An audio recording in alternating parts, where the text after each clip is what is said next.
नमस्कार. कला वाणिज्य विज्ञान महाविद्यालय पलूस BA भाग 2च्या विद्यार्थ्यांचं आजच्या ऑनलाईन लेक्चरमध्ये स्वागत. आपण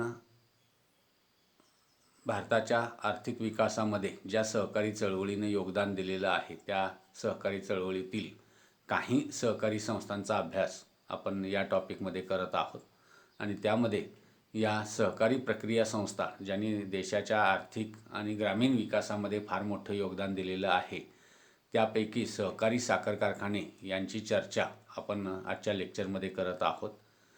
पाठीमागच्या लेक्चरमध्ये आपण या सहकारी साखर कारखान्यांची स्थापना, त्यांचा विकास, त्यांची एकूणच कामकाजाची कार्यपद्धती याच्या संदर्भात चर्चा केल्यानंतर या साखर कारखान्यांनी सहकारी चळवळीच्या विकासामध्ये आणि विशेषतः देशाच्या आणि राज्याच्या ग्रामीण भागाच्या विकासामध्ये जे भरीव योगदान दिलेलं आहे, जी भूमिका बजावलेली आहे ग्रामीण विकासामध्ये, त्या संदर्भात आपण चर्चा करत आहोत.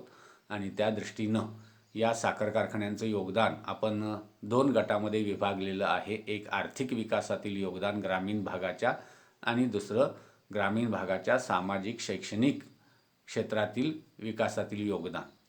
त्या दृष्टीनं आपण मागच्या लेक्चरपासून आर्थिक विकासातलं योगदान काय आहे या संदर्भात आपण चर्चा करत होतो आणि त्यामध्ये कृषी लागवड म्हणजे ऊस लागवड आणि उत्पादनात वाढ या संदर्भात चर्चा केलेली आहे. उत्पादन वाढीच्या संदर्भात चर्चा केलेली आहे. आज आपण या आर्थिक विकासातील साखर कारखान्यांचं योगदान बघत असताना तिसरा मुद्दा आपण विचारात घेतोय तो म्हणजे संशोधन आणि विकासाला प्राधान्य. बहुतेक सगळ्या सहकारी साखर कारखान्यांनी आपल्याला आवश्यक असणारा कच्चा माल आपल्याच परिसरामध्ये उपलब्ध व्हावा या दृष्टीनं ऊस लागवडीच्या संदर्भात प्रयत्न तर केलेले आहेतच. त्यांच्या संदर्भात स्वतंत्र विभाग त्यांचा स्थापन केलेला आहे. पण त्याचबरोबर या ऊस लागवडीमध्ये शेतकऱ्यांनी प्राधान्यानं ऊसाची निवड करावी या दृष्टीनं त्यांच्यासाठी आवश्यक असणारं ऊसाच्या बाबतीतलं संशोधन, नवनवीन जाती तयार करणं, नवनवीन जाती सुधारित वाण शेतकऱ्यांच्यापर्यंत पोहोचवणं, त्यांच्या उत्पन्नात वाढ होईल या दृष्टीनं संशोधन करणं, तर हे काम या साखर कारखाने मोठ्या प्रमाणात करत आहेत. महाराष्ट्रामध्ये या सहकारी साखर कारखान्यांनी एकत्र येऊन पुण्यामध्ये मांजरी या ठिकाणी वसंतदादा ऊस संशोधन केंद्र स्थापन केलेलं आहे आणि त्या माध्यमातून सातत्यानं ऊस शेतीवर संशोधन करण्याचं काम आणि ते संशोधन लोकांच्या बांधापर्यंत, शेतकऱ्यांच्या सभासदांच्या घरापर्यंत नेण्याचं काम साखर कारखाने करत आहेत. पर्यायानं त्यातून लोकांना फार मोठा आर्थिक फायदा या सहकारी साखर कारखान्यांच्या माध्यमातून ग्रामीण भागामध्ये होत असलेला दिसून येतो. त्यानंतर पुढचं योगदान आहे ते म्हणजे सहकारी साखर कारखान्यांच्या माध्यमातून ग्रामीण भागामध्ये फार मोठ्या प्रमाणात रस्ते बांधणीचं काम केलेलं आहे. प्रत्येक साखर कारखान्यानं आपापल्या कार्यक्षेत्रात होणाऱ्या ऊसाचं उत्पादन हे त्या उत्पादनाची वाहतूक साखर कारखान्यांच्यापर्यंत सुरळीत व्हावी यासाठी आपल्या निधीतून फार मोठ्या प्रमाणात शेतातून जे पानंद रस्ते आहेत, ते ग्रामीण भागातले रस्ते आहेत, ते रस्ते आज निर्माण केलेले आहेत. पर्यायानं त्यामुळं शेतकऱ्यांचा शेतमाल हा आज बाजारपेठापर्यंत सहजासहजी कुठल्याही परिस्थितीमध्ये पोहोचण्यास मदत होते आणि त्यातून ग्रामीण भागाचा फार मोठा विकास या ग्रामीण रस्ते बांधणीच्या कार्यक्रमाच्या माध्यमातून आपल्याला झालेला दिसून येतो. पर्यायानं साखर कारखान्याला त्यांचा कच्चा माल असणारा ऊस त्याची वाहतूक करणं सुलभ जातंच, पण त्याचबरोबर शेतकऱ्यांना आपल्या इतर उत्पादनाची सुद्धा बाजारपेठेपर्यंत वाहतूक करणं या ग्रामीण रस्ते बांधणीमुळे शक्य झालेलं दिसून येतं आणि त्यामुळं ग्रामीण भागाचा विकास मोठ्या प्रमाणात आपल्याला झालेला दिसून येतो. त्यानंतर पुढचं योगदान आहे ते म्हणजे लोकांना काटकसरीची आणि बचतीची सवय साखर कारखान्यांनी मोठ्या प्रमाणात लावलेली आहे. की शेतकऱ्यांच्या उत्पादनामध्ये वाढ करत असतानाच मिळालेलं उत्पन्न शेतकऱ्यांनी खर्चून टाकू नये. भविष्यातील आर्थिक गरजासाठी त्यांना बचत आवश्यक आहे, नियोजन आवश्यक आहे आणि अशी काटकसरीची आणि बचतीची सवय साखर कारखान्यांनी फार मोठ्या प्रमाणात शेतकऱ्यांना लावलेली दिसून येते. त्या माध्यमातून दरवर्षी कोट्यावधी रुपयाची बचत हे साखर कारखाने शेतकऱ्यांच्या ऊस उत्पादनाच्या बिलातून त्यांच्या नावानं टनामागं 10 रुपये, 20 रुपये या पद्धतीनं काढून घेतात आणि त्यानंतर त्यांच्या एकूण झालेल्या उत्पादनातून असे पैसे वजा करून ते त्यांच्या नावानं पोस्टामध्ये बचत सर्टिफिकेटाच्या माध्यमातून वेगवेगळ्या ठेव योजनांच्या माध्यमातून गुंतवतात, जेणेकरून शेतकऱ्यांना बचतीची आणि काटकसरीची सवय लागतेच आणि त्याचबरोबर अशी केलेली बचत त्यांच्या आर्थिक अडीअडचणीच्या काळात मोठ्या प्रमाणात उपयोगात येते आणि त्यामुळं अशी सक्तीची बचत करण्याची सवय या साखर कारखान्यांनी शेतकऱ्यांना लावलेली आहे. त्यांच्या दरवर्षीच्या ऊस उत्पादनाच्या बिलातून काही रक्कम ही सक्तीनं बाजूला काढली जाते आणि बचत ठेव सर्टिफिकेटच्या माध्यमातून 5 वर्ष, 10 वर्ष, 4 वर्ष, 1 वर्ष अशा मुदतीसाठी ती शेतकऱ्यांच्याच नावानं गुंतवली जाते आणि त्याचा फायदा शेतकऱ्यांना त्यांच्या आर्थिक अडीअडचणीच्या काळात आपल्याला होत असलेला दिसून येतो. त्यानंतर पुढचं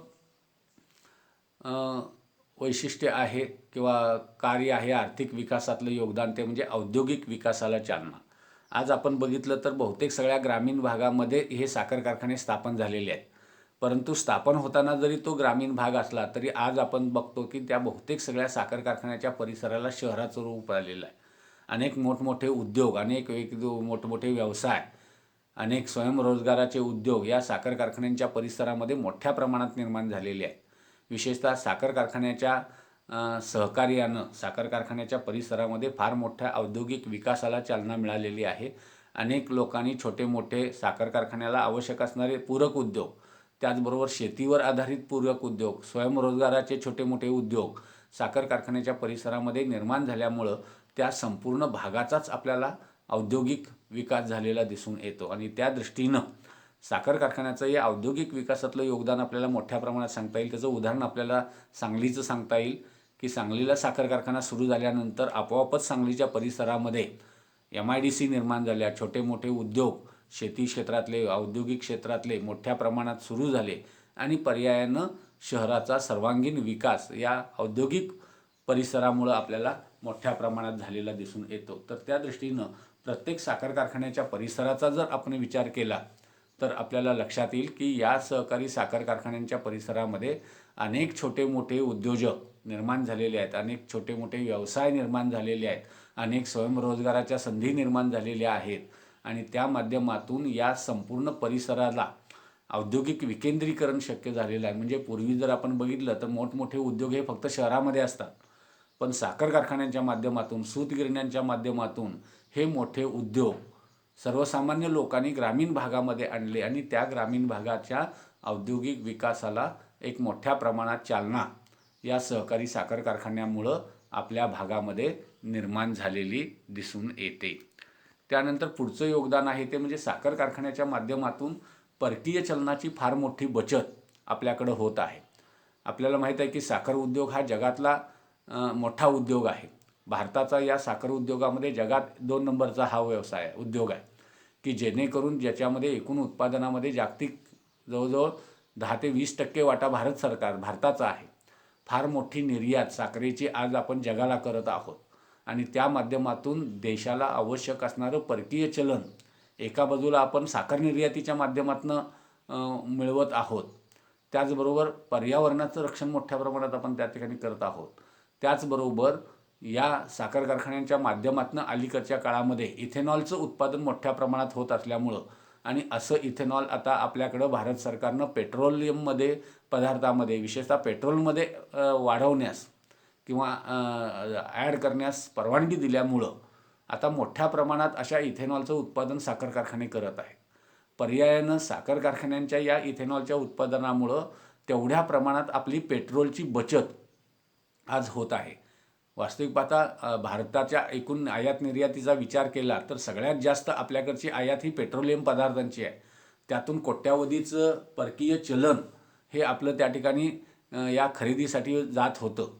इथेनॉलच्या निर्मितीमुळं हे कोट्यावधीचं परकीय चलन आज आपलं वाचलेलं आहे आणि या परकीय चलन वाचल्यामुळं दुसऱ्या बाजूला आपल्याकडं पेट्रोलियम पदार्थांची आयात त्या ठिकाणी कमी झालेली आहे आणि पर्यायानं ऊसाचा वापर करून मोठ्या प्रमाणात इथेनॉलची निर्मिती आपल्याकडं साखर कारखाने करत असल्यामुळं भारताच्या एकूणच जे परकीय चलन आहे की जे अत्यंत आंतरराष्ट्रीय व्यापारामध्ये महत्त्वाचं चलन आहे, तर या चलनाची फार मोठी बचत आपल्याकडं या सहकारी साखर कारखान्यांच्या या इथेनॉल प्रकल्पामुळं झालेली दिसून येते.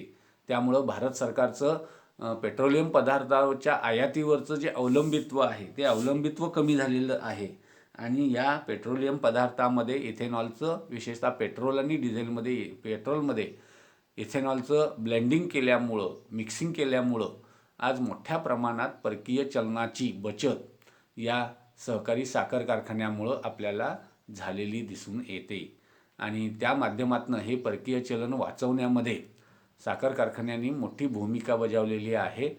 अनेक सहकारी साखर कारखान्यांनी स्वतःचे असे पेट्रोलियम उत्पादनाचे मध्ये आवश्यक असणारे इथेनॉल तयार केले आहे. त्याचबरोबर अनेक केमिकल्स मोठ्या प्रमाणात साखर कारखान्याच्या माध्यमातून तयार होतात. त्या माध्यमातून परकीय चलन मोठ्या प्रमाणात वाढतं, कारण अशा केमिकलची आयात करण्याचं त्या ठिकाणी आपल्याला थांबलेलं दिसून येतं. तर या दृष्टीनं साखर कारखाने एका बाजूला देशाला परकीय चलन मिळवून देत आहेत साखर निर्यातीच्या माध्यमातून किंवा डिस्टिलरीच्या निर्मितीच्या माध्यमातून, निर्यातीच्या माध्यमातून, वाईन निर्यातीच्या माध्यमातून, पण दुसऱ्या बाजूला या पेट्रोलियम पदार्थामध्ये आवश्यक असणारं इथेनॉल हे साखर कारखाने तयार करत असल्यामुळं दुसऱ्या बाजूला पेट्रोलियम पदार्थांची आयातही तेवढ्या प्रमाणात कमी झालेली आपल्याला दिसून येते आणि त्यामुळं फार मोठ्या प्रमाणात या परकीय चलनाची बचत आपल्याकडं साखर कारखाने करत असलेले दिसून येतात. त्यानंतर विद्युत निर्मिती हा सुद्धा सहकारी साखर कारखान्यांचं आर्थिक विकासातलं एक मोठं योगदान आहे की अनेक साखर कारखान्यांनी अलीकडच्या काळामध्ये त्यांचा जो कच्चा माल आहे, विशेषतः त्यांचं जे वेस्ट प्रॉडक्ट आहे, ज्याला आपण बगॅस असं म्हणतो, तर त्या बगॅसचा वापर करून अनेक साखर कारखान्यांनी आपापल्या कारखान्यांच्या ठिकाणी कोजनरेशन प्रकल्प निर्माण केलेले आहेत. त्यातून विजेची फार मोठी उपलब्धता सहकारी साखर कारखान्याच्या माध्यमातून त्या भागातल्या परिसराला तर झालेलीच आहे, परंतु राज्याच्या एकूण वीज उत्पादनामध्ये अनेक राज्य, विशेषतः महाराष्ट्रासारखं राज्य आज आपल्याला स्वयंपूर्ण दिसतं. विशेषतः पूर्वीच्या काळी हंगाम काळामध्ये विशेषतः जी वीज टंचाई निर्माण व्हायची, त्यामुळं शेतीला असेल, घरात असेल, मोठ्या प्रमाणात औद्योगिक क्षेत्राला असेल, फार मोठ्या प्रमाणात वीज कपातीचं धोरण करावं लागायचं. अनेक कारखाने बंद, विजेच्या उपलब्धतेअभावी बंद व्हायचे. अनेक घरामध्ये 24-24 तास लाईट असायचा नाही. वीज कपात किंवा ज्याला आपण वीज कपातीचं एक मोठं शेड्यूलच आपल्याकडं केलं जात होतं, कारण आपल्याकडे वीज त्यावेळेला उपलब्ध होत नव्हती. पण अलीकडच्या काळामध्ये अशा साखर कारखान्यांनी आपापल्या कार्यक्षेत्रामध्ये हे कोजनरेशन प्रकल्प निर्माण केलेले असल्यामुळं मोठ्या प्रमाणात साखर कारखाने आज विजेची निर्मिती करतायत. म्हणजे एकीकडं साखर उत्पादन तर करतायत, इथेनॉलचं उत्पादन तर करतायच, पण त्याचबरोबर स्वतःच्या कारखान्याला आवश्यक असणारी वीजसुद्धा अनेक साखर कारखाने स्वतः निर्माण करतायत, परिसराला ती वीज उपलब्ध करून देत आहेत आणि त्यातून साखर कारखान्यांना फार मोठ्या प्रमाणात आर्थिक उत्पन्न मिळवण्याचं एक साधन बाय प्रॉडक्ट म्हणून त्या ठिकाणी उपलब्ध झालेलं आहे. त्याचा परिणाम म्हणजे साखर कारखान्यांच्या उत्पादन खर्चात कपात झालेली आहे. मोठ्या प्रमाणात त्यांना उत्पादन मोठ्या प्रमाणात त्या ठिकाणी उत्पन्न मिळालेलं आहे. आज कोट्यावधी युनिटची निर्मिती साखर कारखाने विजेची करतात. आपल्याला आवश्यक असणारी वीज तर ते वापरतातच, पण शिल्लक वीज ही महावितरणसारख्या विद्युत कंपन्यांना विकली जाते आणि त्यातून फार मोठं उत्पन्न साखर कारखान्यांना दरवर्षी या बगॅसपासून, या कोजनरेशन प्रकल्पापासून मिळत असलेलं दिसून येतं आणि त्यामुळे एकीकडं राज्यामध्ये विजेचं उत्पादन त्यामुळं वाढलं, विजेची उपलब्धता वाढली, त्यामुळं भारनियमनाचं जे मोठं संकट राज्यांच्यावरनी होतं, त्यामुळं कारखाने बंद करावे लागायचे, औद्योगिक उत्पादन बंद व्हायचं, तो सगळा परिणाम या विद्युत निर्मितीमुळं आज बंद झालेला दिसून येतो. आणि आज मोठ्या प्रमाणात लोकांना, शेतीला, उद्योगाला, व्यापाराला वीज पुरवठा आज आपल्याला साखर कारखान्यांच्यामुळं उपलब्ध होत असलेला दिसून येतो. तर या भारनियमनातून मुक्तता करण्यामध्ये साखर कारखान्यांचं हे आर्थिक योगदान त्या ठिकाणी मोठं असलेलं दिसून येतं. त्याचबरोबर रोजगार निर्मिती हे सुद्धा साखर कारखान्यांचं मोठं योगदान आहे की साखर कारखान्यांनी आपल्याकडं महाराष्ट्राच्या ग्रामीण भागामध्ये आणि देशाच्या ग्रामीण भागामध्ये मोठ्या प्रमाणात रोजगार निर्मिती केलेली आहे. कारण साखर उत्पादनासाठी आवश्यक असणारा ऊस हा ग्रामीण भागामध्ये मोठ्या प्रमाणात पिकत असल्यामुळं, शेती ग्रामीण भागामध्ये असल्यामुळं अनेक साखर कारखाने जे निर्माण झालेले आहेत ते या ग्रामीण भागामध्ये निर्माण झालेले आहेत. पर्यायानं ग्रामीण भागामध्ये साखर कारखाने निर्माण झाल्यामुळं प्रत्येक साखर कारखान्यामध्ये शेतकऱ्यांना, त्या गावातील लोकांना मोठ्या प्रमाणात प्रत्यक्ष आणि अप्रत्यक्ष रोजगाराची निर्मिती झालेली आहे. आज आपण जर बघितलं तर एक साखर कारखाना किमान 50 ते 60 हजार लोकांना प्रत्यक्ष आणि अप्रत्यक्ष रोजगार निर्मिती करतो. प्रत्यक्ष रोजगार निर्मितीमध्ये त्या कारखान्यामध्ये काम करणाऱ्या मजुरांचा जर आपण विचार केला तरी किमान प्रत्येक साखर कारखान्यामध्ये 2500, 2000, 3000 मजूर काम करत आहेत. कर्मचारी काम करत आहेत. साधारणतः आपल्याकडे 226 साखर कारखाने सहकार क्षेत्रामध्ये आहेत. म्हणजे 226 गुणिले 2000 किंवा 3000 जरी गृहीत धरलं तरी मोठ्या प्रमाणात हा डायरेक्ट रोजगार आहे.